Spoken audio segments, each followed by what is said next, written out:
Атыраулық спортшылар Түркістан облысында қазақ күресінен Қажымұқан Мұңайтпасов атындағы жүлде үшін өткен әлем кубогінен жүлделі оралды. Оларды жақындары мен жаттықтырушылары сән салтанатпен күтіп алды.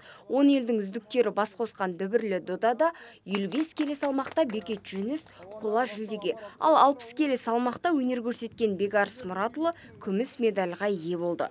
Енді олар қаңтар айында Астана қаласында өткелі отырған республикалық дала қырандары турниріне қатысады.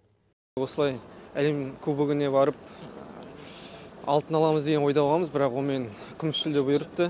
Аллахтың қалауымен енді бұл жарысқа көптеген дайындықтардан өтіп,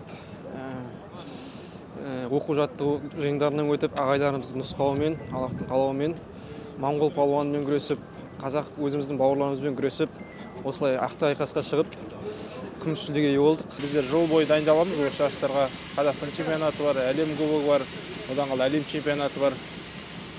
Біз үшін жақсы оң нәтиже. Аллаға шүкір, бұнымен тоқтамаймыз. Одан әрі қарай жаттығуымызды күшейте береміз. Жарқынай Қанатова, Ғалам Уахитов, Каспиан Ньюс.